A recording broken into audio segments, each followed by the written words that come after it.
Hello, you've made it to the second video in the Battle of the Classes videos. So if you haven't watched the first video, please go back. I will link it in the description here in the video.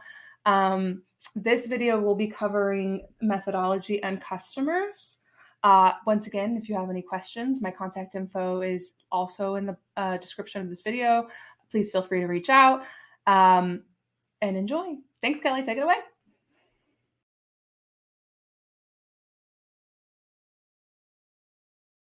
So we use this tool, this business model canvas, to see an overall picture of your business and what areas you need to focus on to make sure that any assumptions you have about the business are correct. And if we use the lean methodology to actually test those areas of the business model canvas and use that feedback and user testing to get quick information on our own assumptions and make sure that those assumptions are correct so that it's worthwhile for us to move forward with the business. Okay, so this is actually a look at the business model canvas. The two areas that we're going to be focusing on the most are value proposition and customer segments. Now, that's not to say the other areas of the business model canvas are not important. They definitely are. But if these two areas aren't clearly actually proven that you have a customer, you have a value prop, that's going to be something that halts your business before it even starts, before you have to worry about any of the other parts of the business model canvas. We will touch briefly on channels and cost and revenue, but again, we're going to focus mainly on value prop, customer segments, and how do you actually go about testing to make sure that those are correct, that you have your customer right and your value prop right. So how do you do that? First, you just guess. You have to guess who's your customer and what value you're providing.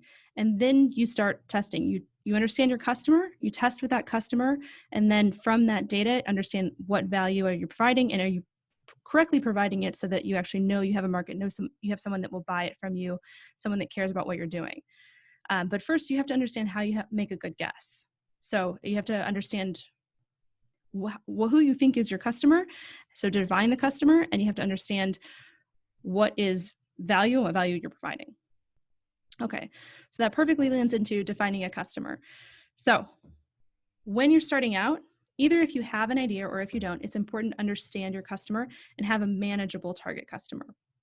So it's compelling to design for everyone. You have an idea, you want to design for every single person who might use this. But in the beginning, if you're designing for everyone, you're going to be able to solve for no one because it's too hard to market to every single person. It's too hard to have something, you can't gain enough traction if you're not actually getting those customers who have a strong need and you're solving for those problems. And whenever anybody says that there's a product that everyone will use, it's for everyone, that's a red flag because no product, even something like water, a basic human need, the water that's on the market is not for everyone. Not every single bottle of water is marketed to every single person that drinks water. There's definitely a target customer for all of those different brands. Okay, so that perfectly lands into defining a customer. So when you're a customer influencer, make sure that when you talk about that profile, every single person in that profile, the extremes of both ends of it are still narrow enough that everybody, if you were to listen to your pitch, you could be sold in the same way. They have the same concerns, the same priorities, the same needs, interests when it comes to whatever you're selling. Of course, it doesn't have to be in general in life, but when it comes to what you're trying to sell them on, they should care about the same things and make sure that you've built something that hits on all of the needs that they have. Okay, so common parts of a profile. These would be demographic information like gender, age range, income range, geographic location, but really it can be anything that appropriately narrows the group. So a couple semesters ago, I had a team that was working on a device for amateur singers, and it would help those singers become better singers, help with pitch and tone and stuff like that. So when it comes to creating this profile, this end user of this device, really a lot of these people have the same priorities. If you're going to be an amateur singer, you don't need too many different things out of a device that helps you become a better singer. And it's appropriately narrowed by the interest of being an amateur singer. So you don't necessarily need to go into gender, age range, income range, because they probably all care about the same things. Okay, let's go over a few examples of end user profile, and I'll talk to you about what's good and what's bad about these end user profiles. Okay, and again, these are end users. It could be different if it was a customer, but these specifically are end user profiles because they're both end user and customers. So these examples are also from Disciplined Entrepreneurship. The first example is the ride-sharing app in Moscow. So we're not going to talk about the validity of the idea. We're just going to talk about what this team came up with as the end user profile.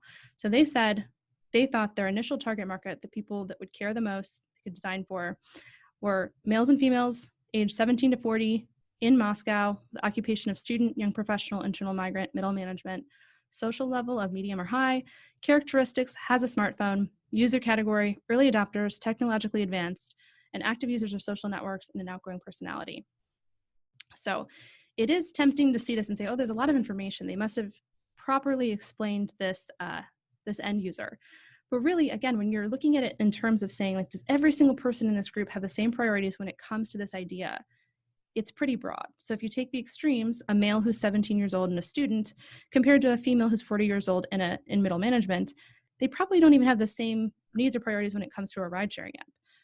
They definitely don't have the same priorities in general, but, well, most likely. But when it comes to a ride-sharing app, you could imagine that a male who's 17 years old and a student might care a little bit more about price. A female who's 40 years old, middle management, might care a little bit more about something like safety or efficiency. So it's difficult to understand, you know, does this person actually, would they actually care about the same things? And it's a little broad to make sure of that. Now, it's just a guess, so it could be wrong, but this is a very broad interpretation, and I don't think that it's a good idea to rely on something this broad to actually ask questions and see what both of these different extremes of this profile would want in a ride-sharing app. You couldn't design for the best possible product for both of them at one time, especially when you're just trying to get to that early market first and you've designed something really, really great for them. Okay, also another problem with this is some of these things don't really make sense on how you'd reach this kind of customer. So a social level of medium, not really sure what that is, or how do you reach someone with a social level of medium or an outgoing personality? It's not technically imperative for you to care too much about, you know, how you reach this person. I think it's helpful because if you are trying to ask questions of your customer, you want to understand, how do I reach this person? How do I actually make sure I'm asking questions of the appropriate market? But it's really helpful. So if you're saying, okay, well, my end user profile consists of all outgoing people, how do you go about searching for those outgoing people? So that's just another thing to think about. This is a lot of information, but a lot of it's not really useful. All right, second example, again, from the Disciplined Entrepreneurship book. This is a baseball buffet. It's a baseball website with facts, statistics, chatting about baseball. For this end user profile, the team said it would be males who make an income over $75,000 a year, age 25 to 34, have an interest in websites that are particularly interested in females in sports, which is pulled straight from Disciplined Entrepreneurship book. And you can imagine if you're thinking about the extremes of either one of these, although it's less information, it probably is still going to be better information or a better narrow group, because if you were to take, they both probably have the same priorities when it comes to a baseball website. So taking the extreme, a male who's at the low end of this, $75,000 a year, age 25, has these interests on websites, and a male who's making, let's say, $500,000 a year, is 34, and has the same interests in websites. When it comes to a baseball website, do we think that they'd probably have the same needs? Probably so. Now, not in life. Of course, the priorities and needs would be different for life in general, but when it comes to creating a baseball website, you can probably sell them on the same pitch, create for the same things that they need. Okay, some considerations. So first, I know this sounds a little silly, but make sure that your profile consists of people. And it's tempting sometimes, especially if you're a B2B company, to say we're selling to an entity. So B2B means business to business. And if you're selling to, let's say, an oil and gas company, or if you want to say you're selling to a hospital, that's not really someone you're selling to. You can't sell to those entities. You can't sell to those organizations. You're selling to someone in that organization. There's someone that's actually making the purchasing decision, and you should make sure you understand the needs and priorities of that person, because someone is making that decision. And that kind of leads into the second part that I've already talked about, is that sometimes there are different end users. There's an end user profile and sometimes there's a customer profile. Both are just as important. You need both. Sometimes they're one and the same. Sometimes your customer is your end user, and you can say end user profile or customer profile. It doesn't really matter. But if there's two different people making this decision, or that are equally as important in the decision, you want to make sure you understand the needs and priorities for both. So another example, let's just say, since we talked about the hospital and B2B example, is like if you are creating a medical device for surgeons to use during surgery, the doctors generally aren't the person placing an order for these medical devices. It's somebody in the buying department of a hospital that's making the decision. So that would be a customer. An end user might be the surgeon, but also there's other influencers of the decision that potentially are involved with this as well. So it could be, a nurse, a patient, other administrators that are involved in this decision for actually purchasing this medical device. So you want to make sure you understand all of them and understand the needs and priorities of all of them as well. Another quick thing I want to talk about is a double-sided market, because this has become pretty popular lately with like Uber and Lyft becoming more popular and just a lot of platforms being available. So double-sided markets are when you have two customers or two end users who are equally as important, and you need to gain traction with both at once to actually make this successful. So thinking of that adoption curve that I showed you all with the chasm, you have two different people at one time that would be equal as important as your early customer that you need to make sure you're targeting, marketing to, creating for at the same time in order to get over that chasm. So if you're thinking about it just like as Uber and Lyft, if you have riders and drivers, both of them need to be on the platform, because if you have too many riders and no drivers, those riders are going to fall off pretty quickly. Same thing if you have too many drivers and no riders, those drivers are going to fall off really quickly because it's not something that actually is going to bring them money or do what this app is supposed to be doing for them. Okay, so those are just some considerations. Also, just to go through another example from a normal startup is I'm going to use BarkBox. So BarkBox has become one of the most successful direct-to-consumer companies. And you can see that there's a ton of people using this now. And for those of you that aren't familiar with BarkBox, it's essentially a box of dog toys and treats and stuff that come every month. It's about $25 every month. And there are a ton of customers now.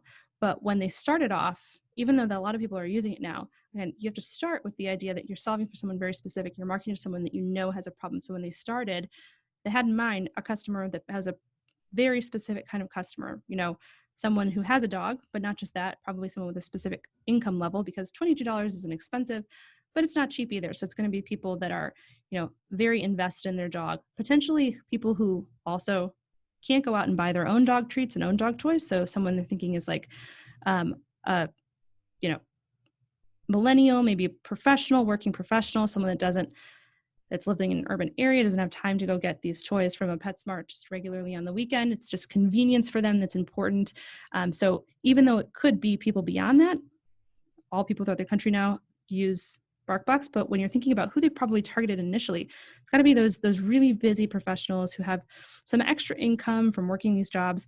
They have a dog, love their dog, want to provide for their dog, but also they don't necessarily have the time and enjoy the convenience of having this BarkBox.